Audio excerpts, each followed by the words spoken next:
कैसे मेरे साथियों, मैं आशीष आप सभी का स्वागत करता हूं आप ही के अपने परिवार में तक्षशिला यूके। देखिए, लगातार तैयारी चल रही है अच्छे से।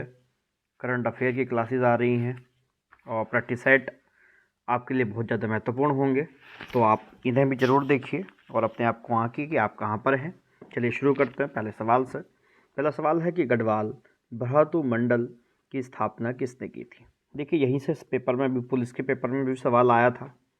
तो इसकी जो स्थापना करी थी बच्चे, वो मथुरा दत्त नैथानी जी ने करी थी और इसकी स्थापना 1907 में करी गई।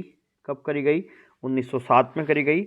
इसके साथ साथ आपको ध्यान रखना है कि इसकी जो स्थापना हुई थी वो लखनऊ के अंदर हुई थी। कहाँ हुई थी? लखनऊ के अंदर हुई थी। तो ध्यान रखना, मथुरा दत्त नैथानी के द्वारा इसकी स्थापना करी गई। नेक्स्ट देखते हैं, नैनीताल से 5 मानव आकृतियाँ किस वर्ष प्राप्त हुई। तो ये बेटा प्राप्त हुई थी 1999 से। ठीक है, ध्यान रखेंगे 1999 से यहाँ नैनीताल जो हमारा कुमाऊं मंडल का एक जिला है, वहाँ से 5 मानव आकृतियाँ प्राप्त हुई हैं। कोणधारी वन कितनी ऊंचाई पर पाए जाते हैं? अच्छा सवाल है, पेपर में पूछा जा सकता है। ये 900 से 1800 मीटर की ऊंचाई पर पाए जाते हैं। इसके अलावा इन्हीं क्षेत्रों में जो जलवायु मिलती है वो गर्म शीतोष्ण जलवायु मिलती है। कैसी? गर्म शीतोष्ण जलवायु। मछली आभूषण कहाँ पहना जाता है? देखिए, बहुत सारे लोग इसमें परेशान हो जाते हैं कि भाई मछली आभूषण ये कौन सा आभूषण है भाई। तो देखिए, मछली आभूषण जो है ये आपका कान के अंदर पहना जाता है। कहाँ पहना जाता है बच्चे? कान के अंदर पहना जाता है। इसके अलावा मुरखली, बुजनी, छुप छुपी और जलकंचप, ये भी क्या हैं? आपके आभूषण ही हैं। ये भी कान के अंदर पहने जाते हैं। मुरखली बड़ा इंपॉर्टेंट है, बहुत आता है पेपर में। मुरखली, बुजनी जिसे तुगियल भी बोलते हैं, ठीक है। इसके अलावा छुप छुपी और जलकंचप, ये भी आपके कान में पहने जाने वाले आभूषण हैं। अच्छा सवाल है, पूछा जा सकता है कि राज्य में पहली रिवर ट्रेनिंग नीति किस वर्ष से शुरू करी गई थी। देखिए, राज्य में पहली रिवर ट्रेनिंग नीति 2016 में शुरू करी गई और ये लगातार चलती रही। 2020 में नई रिवर ट्रेनिंग नीति जो है वो उत्तराखंड में लागू की गई है। ध्यान रखना, नई रिवर ट्रेनिंग नीति 2020 में।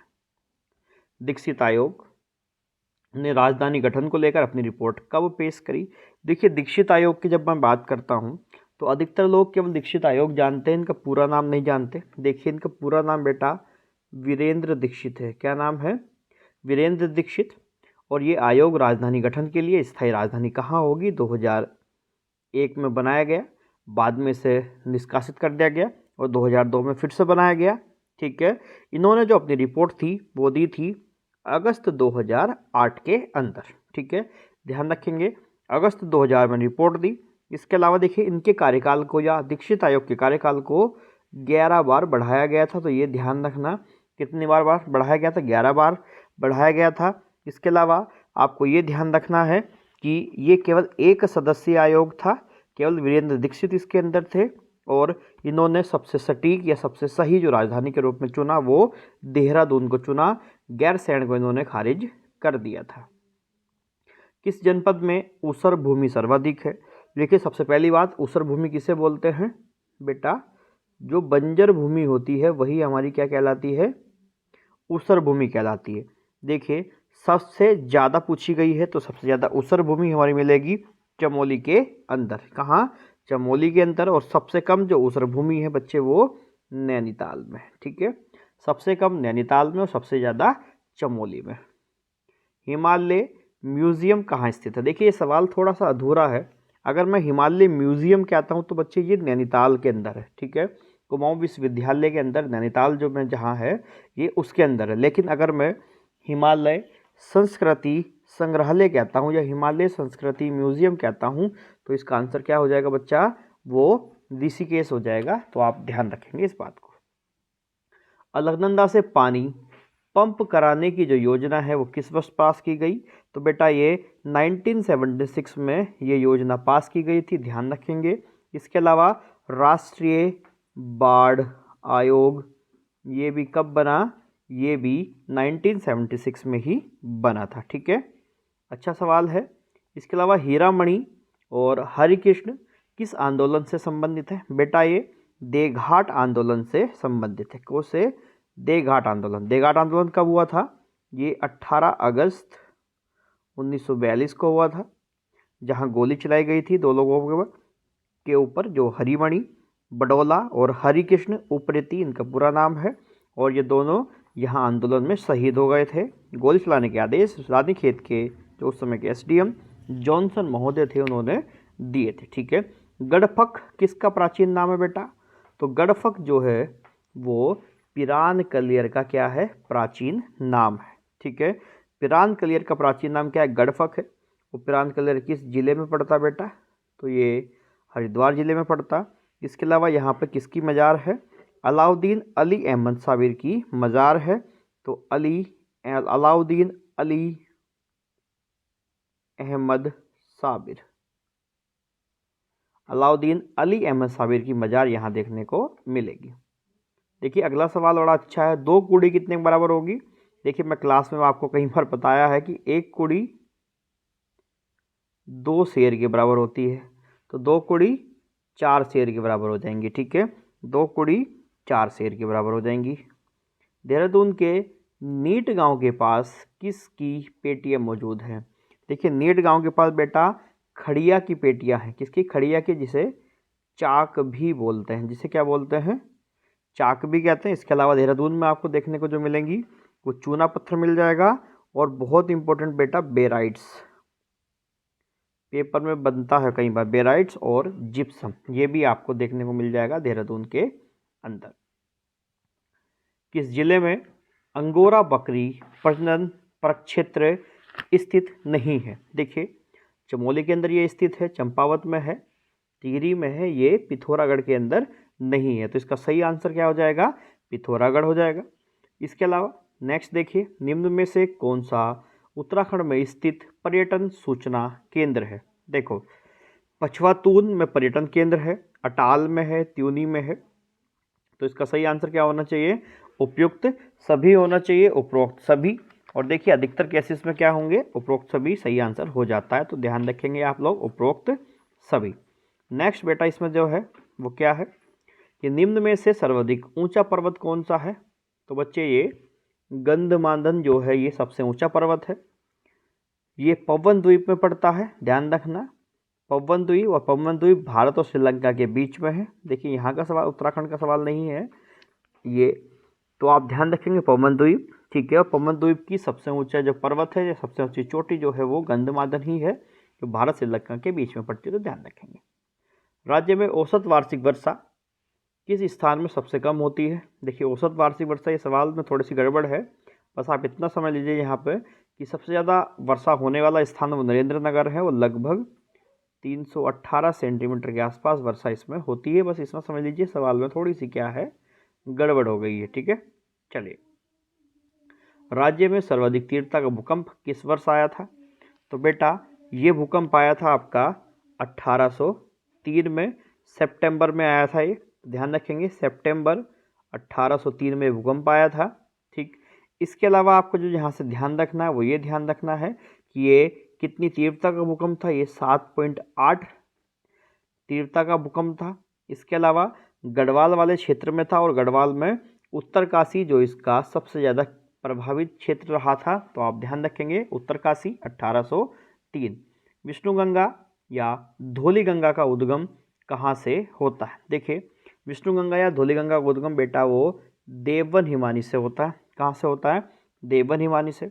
इसके अलावा जब विष्णुगंगा अलकनंदा में संगम करती है तो इनके संगम पे एक आपका क्या बनता है? प्रयाग बनता है, जिसे विष्णु प्रयाग के नाम से जानते हैं। और पंच प्रयागों में वो प्रयाग क्या है? सबसे पहला प्रयाग माना जाता है। तो प्रथम प्रयाग बनेगा विष्णु प्रयाग बनेगा। उत्तराखंड में गहरे नीले रंग वाली ताल कौन सी है? तो गहरे नीले रंग वाली ताल बच्चे जो है वो बढ़ासर ताल है। कौन सी ताल है? बढ़ासर ताल है। और ये बढ़ासर ताल कहाँ पड़ती है बच्चे? उत्तराखंड के जो उत्तरकाशी जिला है उसके अंदर पड़ती है। इसके अलावा उत्तरकाशी में और भी बहुत सारी ताल हैं, जैसे काणा ताल, खिड़ा ताल, फाचखंडी ताल। ठीक है, मैं डिटेल में बता दूंगा, अभी इतना ध्यान रखिए बढ़ासर ताल। अगला देखते हैं, पूरे विश्व में बांज की कितनी प्रजातियां पाई जाती हैं। देखिए बांज की अगर पूरे विश्व में बात करें तो कितनी प्रजातियां पाई जाती हैं, 40 प्रजातियां पाई जाती हैं। और देखिए बांज जो है वो उत्तराखंड का वरदान कहा जाता है। बांज को क्या बोलते हैं, उत्तराखंड का वरदान बोलते हैं। इसके अलावा देखिए बांज का जो वृक्ष है वो 1800 मीटर ऊंचाई के आसपास देखने को मिलता है। और ध्यान रखना, बड़ा अच्छा सवाल है, उत्तराखंड का हरा सोना भी इसको बोला जाता है। ठीक है, उत्तराखंड का हरा सोना, अच्छा सवाल है, ध्यान रखना, उत्तराखंड का हरा सोना भी बोलते हैं। नेक्स्ट सवाल देखिए, गोविंद बल्लभ पंत उच्च स्थलीय प्राणी उद्यान कितने वर्ग किलोमीटर में फैला है। ठीक है, तो बेटा ये 4.69 हेक्टेयर अच्छे वर्ग किलोमीटर में फैला। देखिए वर्ग किलोमीटर नहीं है बेटा, ये हेक्टेयर है। ठीक है, 4.69 हेक्टेयर में फैला है। और ये आपका गोविंद बल्लभ पंत स्थलीय प्राणी कहाँ पर है, ये नैनीताल के अंदर है। तो ध्यान रखेंगे कहाँ पे है, नैनीताल के अंदर है। और इसकी स्थापना कब हुई है, 1995 में इसकी स्थापना हुई है। ठीक है, विश्वनाथ पर्वत किस जनपद में स्थित है। देखिए विश्वनाथ पर्वत बेटा वो टिहरी जनपद में स्थित है, ध्यान रखेंगे। प्रदेश का पहला सॉलिड वेस्ट मैनेजमेंट प्लांट का उद्घाटन किस जनपद में हुआ। अच्छा सवाल है, बढ़िया सवाल है ये बच्चे, देहरादून में हुआ। और सेलाकुई आपने नाम सुना होगा, सेलाकुई के अंदर ये प्लांट आपका बना है। सेलाकुई के आसपास भी एक क्षेत्र पड़ता है, सीसमबाड़ा क्षेत्र, वहाँ पर इसको बनाया जा रहा है। राज्य के पहले पाम गार्डन का उद्घाटन किस अकादमी में किया गया। तो बच्चे ये वानिकी प्रशिक्षण एकेडमी के अंदर इसका उद्घाटन करा गया। और वानिकी प्रशिक्षण एकेडमी कहाँ पे है, ये हल्द्वानी के अंदर है। कहाँ पर है, हल्द्वानी के अंदर। डाक विभाग ने, देखते हैं, डाक विभाग ने किस स्वतंत्रता सेनानी के सम्मान में विशेष लिफाफा जारी किया है। देखिए तो ये लिफाफा जो जारी किया गया है वो हमारे कालू मेहरा जी हैं, जो एक स्वतंत्रता सेनानी थे। और इन्होंने 1857 की क्रांति में एक अहम योगदान निभाया था। इन्होंने एक गुप्त क्रांतिकारी दल बनाया जिसका नाम क्या था, क्रांतिवीर। पेपर में बहुत पूछा जाता है वाला सवाल। ठीक है, क्रांतिवीर। व्यास ऋषि मेला किस जनपद में लगता है। ठीक है, देखिए व्यास ऋषि मेला जो लगता है वो पिथौरागढ़ जनपद में लगता है। ठीक है, इसके अलावा जोलजीबी मेला, गंगावली मेला और भी बहुत सारे मेले यहाँ देखने को आपको मिल जाएंगे पिथौरागढ़ के अंदर। अच्छा सवाल है, पेपर में बनने लायक सवाल है कि वर्तमान में राज्य के जनगणना मंत्री कौन है। तो देखिए वर्तमान में राज्य के जो जनगणना मंत्री हैं वो प्रेमचंद्र अग्रवाल जी हैं। और इससे पहले विधानसभा के जो अध्यक्ष थे वो कौन रहे थे, वो प्रेमचंद अग्रवाल जी ही रहे थे। मेरा आपसे सवाल है, कमेंट सेक्शन में बताना, वर्तमान जो विधानसभा है हमारी उत्तराखंड की, उसकी अध्यक्षता एक महिला बनी है, जो पहली महिला है, उनका नाम क्या है और वो कहाँ से विधायक चुनी गई हैं इस बार। ठीक है, बताएंगे आप मुझे।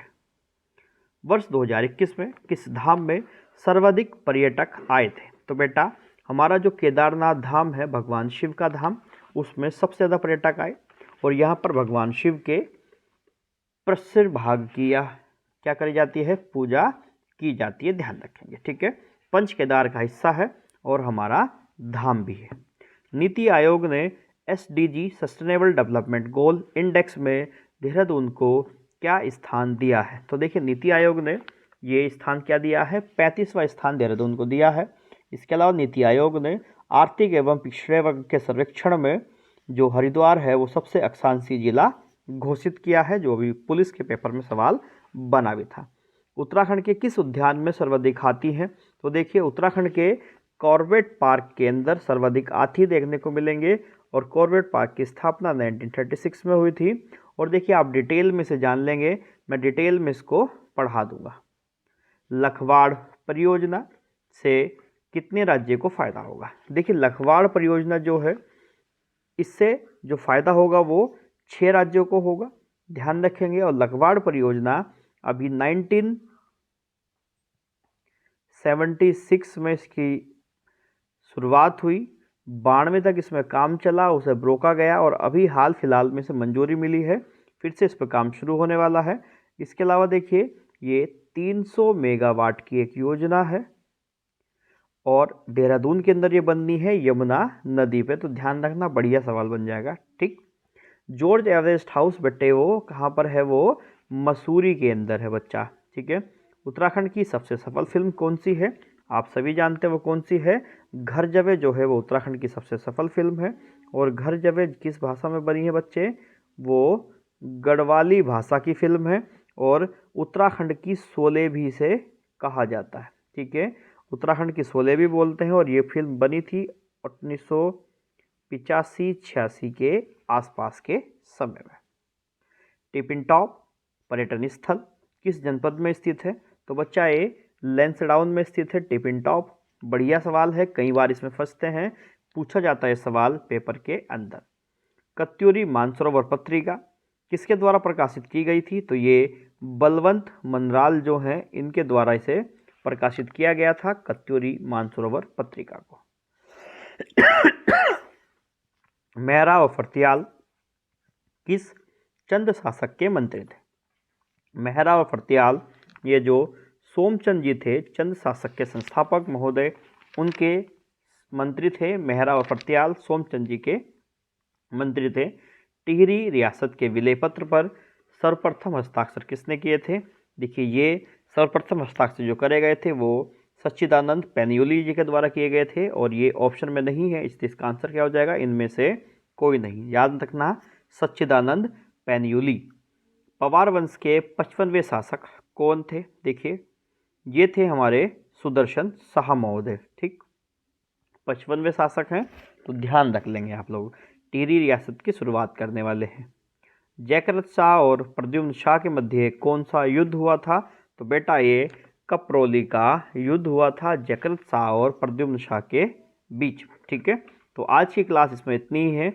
आई होप कि आपको बात समझ आई होगी, आपको सवाल समझ आए होंगे, आपको अच्छे लगे तो कृपया करके इसमें लाइक कर देना। और देखिए, यहीं पे मैंने करंट अफेयर की एक बहुत ज़बरदस्त क्लास अपलोड करी है, ध्यान रखना उस क्लास को कोई भी भैया मिस मत करना। उसका लिंक मैं डिस्क्रिप्शन बॉक्स में दे दूंगा, आप उस क्लास को ज़रूर देख लेना। 100% सवाल बनेंगे वहाँ से। ठीक है, तो चलिए मिलेंगे फिर हम लोग अपनी अगली क्लास में। तब तक के लिए बहुत बहुत धन्यवाद।